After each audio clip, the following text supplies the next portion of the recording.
ઘણા એમ કે ઈલાબેન અમારે ત્યાં રથ નથી. કીર્તન તો રથ ના ગવાય ને. રથ ચડ બેઠે શ્રી ગિરિધર લાલ, વો પિત્ત કી ફરહરાત.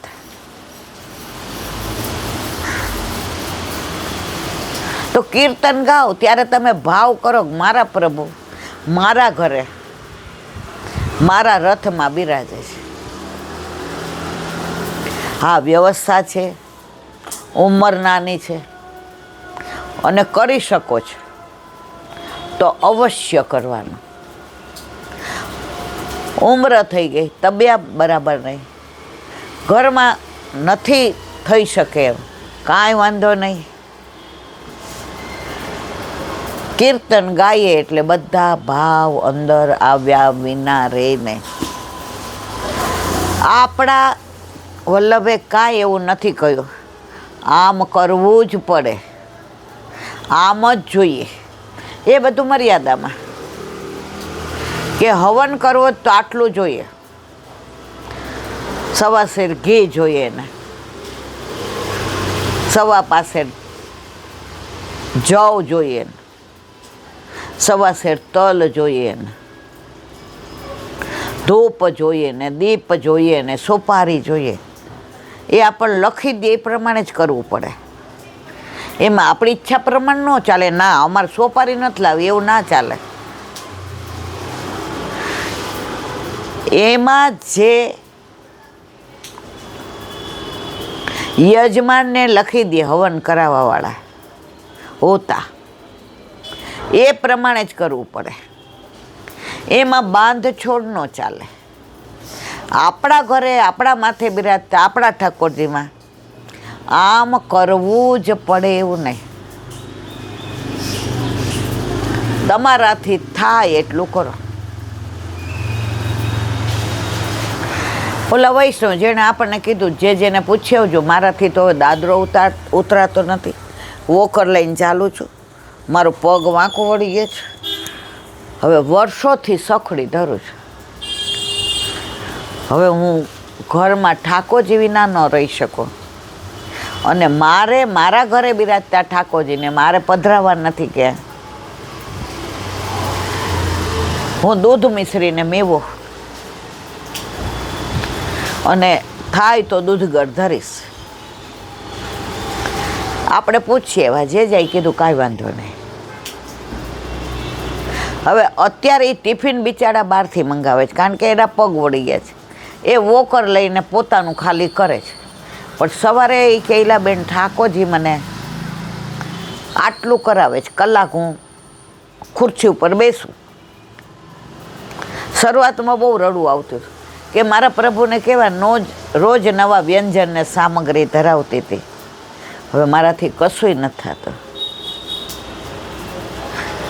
તમારા દેહથી જેટલું થાય એટલું કરો છો ને, ઠાકોરજી સમજે છે. તો આપણામાં તો એક જ છે, યથા દેહે તથા દેવે. હવે વાત વલ્લભના આસુર વ્યોમો લીલાની કરતા કે ઝારખંડમાં આજ્ઞા થઈ કે દેશ છોડો. વલ્લભ કે મારા વાલા આ બધુંય બાકી છે. તો સુબોધિનીજી કાશ્મીરી ભટ્ટ પાસે લખાવતા હતા.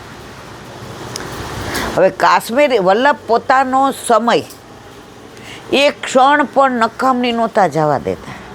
રસ્તામાં ચાલીને પૃથ્વી પરિક્રમા કરતા હતા.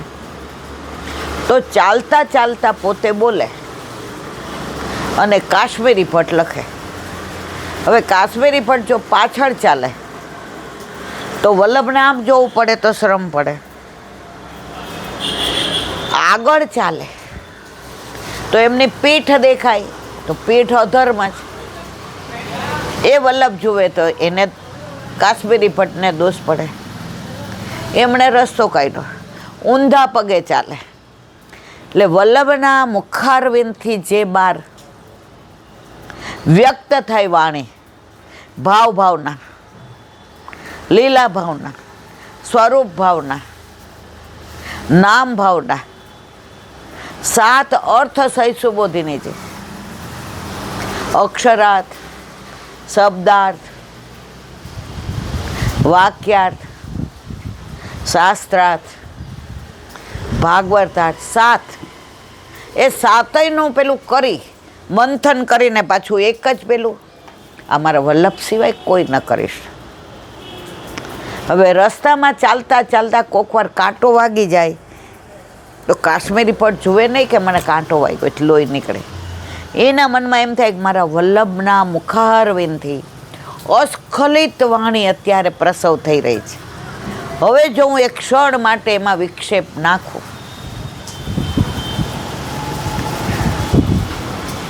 અને મારા વલ્લભને શ્રમ પડે તો વલ્લભે કહેવું પડે કાશ્મીરી હરખું કર. તો આજ્ઞા થઈ એટલે વલ્લભે ભાગવતના 12 સ્કંદ, 3.5 સ્કંદ, 3.5 સ્કંદ પછી સીધો 10મ સ્કંદ લઈ લીધો. વચ્ચેનું છોડી દીધું. કેમ? આજ્ઞા થઈ ગમે ત્યારે હવે મારે પાછું જવું પડશે. તો 10મ સ્કંદ છે પ્રભુનું હૃદય છે. શ્યામ સુંદરની સુંદર સુંદર લીલાઓ છે. હવે એ પૂર્ણ કર્યા વિના કેમ જવું મારે?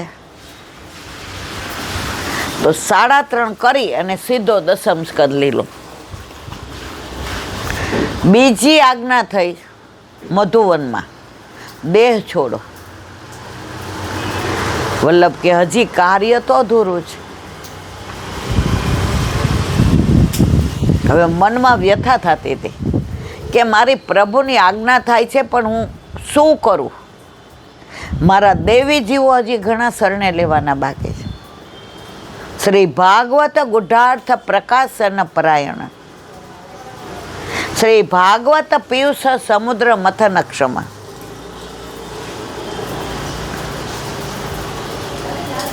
ત્યારે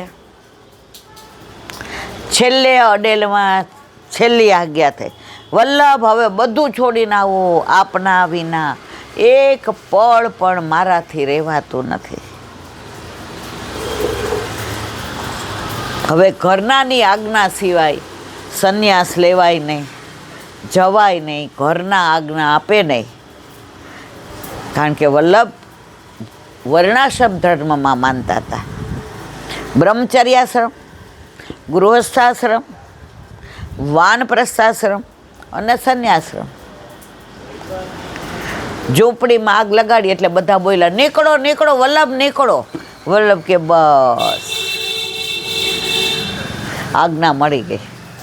અને કાશી આવીને હનુમાન ઘાટ 40 દિવસ સુધી જળમાં રહ્યા. બધું છોડી દીધું. ત્રિદંડી સંન્યાસ લઈ એમના ગુરુ પાસે અને ઉપર જવા માટે છેલ્લો એમણે અંતઃકરણ પ્રબોધ હનુમાન ઘાટ ઉપર 40 દિવસ ગંગા જળમાં રહી છેલ્લે ગોપીનાથજી અને ગુસાઈજી સન્મુખ થયા. તાતશ્રી હવે કાંઈ આજ્ઞા છે? ત્યારે કશું હતું તો નહીં. નીચે રજમાં શિક્ષા શ્લોકી લખી દીધી અને શ્રીજી બાવાએ પ્રગટ થઈને અધૂરી પૂરી કરી અને સ્પષ્ટ આજ્ઞા કરી, જો બહિર્મુખ થશો તો કળિયુગ આવ્યા વિના રહેશે નહીં. એ દિવસ આજનો. એટલે આજે આપણા શ્રીજી બાવા સાદા દોરિયાના વસ્ત્ર ધરે છે. કારણ દુનિયા માટે થઈને વલ્લભે આસુરો મોહ લીલા કરી છે, આપણા માટે નથી કરી. આપણા માટે વલ્લભ આજની તારીખમાં પણ 6 જગ્યાએ બિરાજે છે. બેઠકમાં ઠાકોરજીના મુખારવિંદ સ્વરૂપ, વલ્લભકુળમાં, હસ્તાક્ષરમાં, ચરણારવિંદની છાપમાં અને માળાજીમાં, વલ્લભના ગ્રંથોમાં. તો મારા વાલા,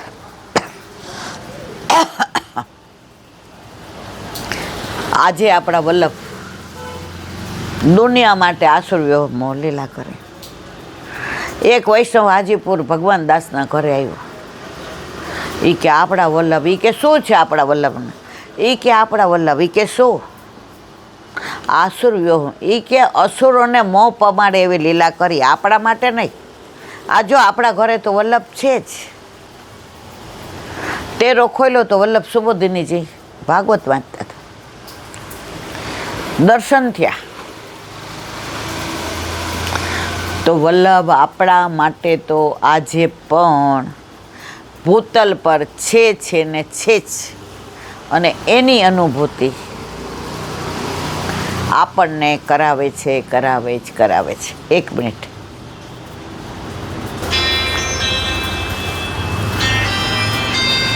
હવે એક નાની વાત.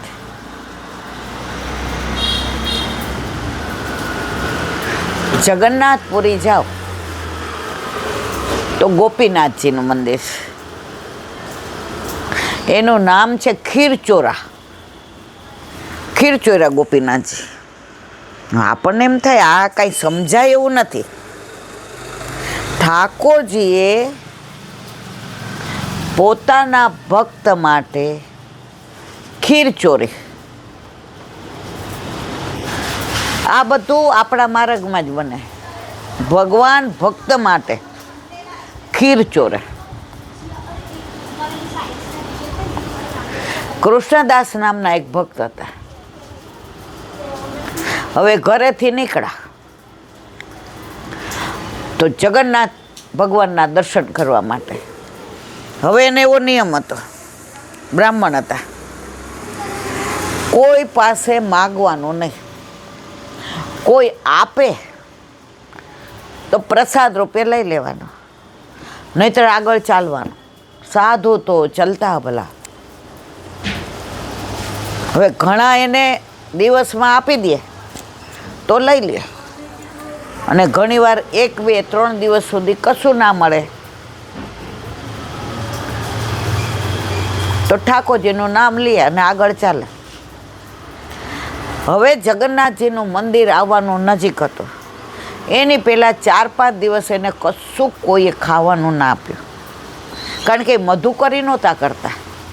મધુકરીમાં તો ઘરે જઈને ઊભા રહીએ એટલે એને યજમાન આપી દે, આમનો નિયમ હતો. મને જોઈને કોઈને એવું લાગે કે અમને દેવાનું છે તો લેવાનું, નહીંતર આગળ ચાલવાનું. માગવાનું નહીં, હાથ લાંબા નહીં કરવાના, ઈશારો નહીં કરવાનો.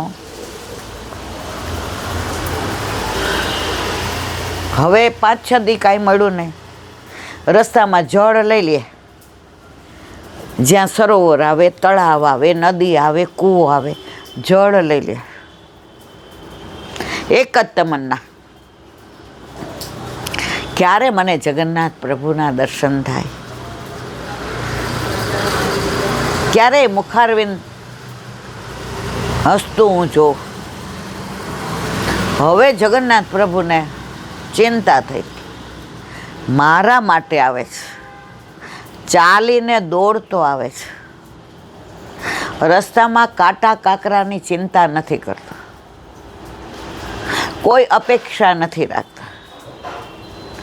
કોઈ એને આપે તો વાહ વાહ, ન આપે તો આજે 6 દિવસથી એણે કાંઈ મોઢામાં નાખ્યું નથી, ફક્ત જળ લે છે.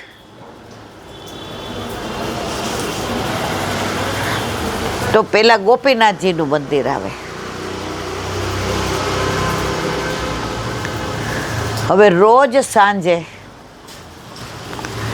12 પેલા શું કહેવાય એને, મથની નાની જે કુંવારામાં હોય છે, એને નામ ખાસ છે, ભૂલી ગઈ હું એ નામ.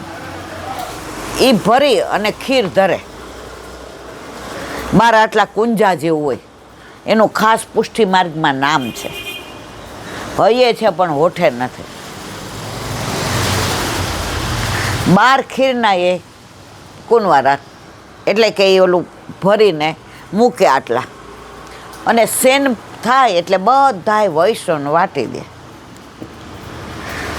હવે ઠાકોરજીએ જોયું ગોપીનાથજીએ કે હમણાં ઓલો દર્શને આવશે, હવે આ તો બધું સરાવી લેશે અને બધું વાટી દેશે, તો ઓલો મારા માટે 6 દિવસથી ભૂખ્યો છે. એક અંદરથી ને પેલું બટવો લઈ, ભટવા કે ભુટારા કે એવું કહેવાય, એ ભુટારો લઈને એક બાજુ મૂકી દીધો પોતાની બાજુમાં, અને પોતાનો પટકો તો ની ઉપર આમ ઢાંકી દીધો, એટલે ખબર ન પડે કે આ ભુટારો અહીં મૂક્યો છે. 11 હતા એ બધાને વાટી દીધા. પૂજારી કે ચલો હવે પ્રસાદ પૂરો. હવે ઓલાએ દર્શન કર્યા અને જોયું કે પ્રસાદ વટાય જ ખીરનો, પણ હું છેલ્લો છું એટલે મારા હાથમાં ન આવ્યો. હવે 6 દિવસની ભૂખ, પ્રભુ ઈચ્છા બલી હશે. એક બાજુ બેસીને ભગવત નામ લે, બસ બીજું કાંઈ નહીં. મારા પ્રભુની ઈચ્છા એવી હશે, કોઈ ગિલે શીખવે નહીં.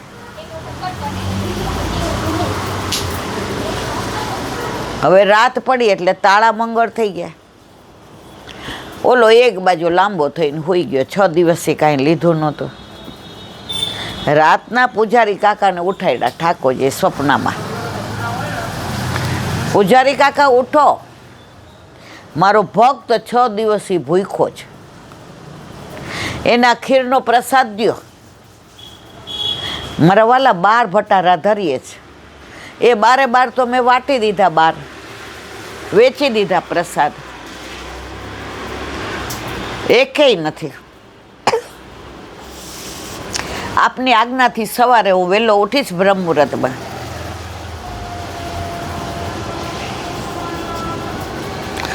અને હું એને એ કે ના તમે આવો મારી પાસે,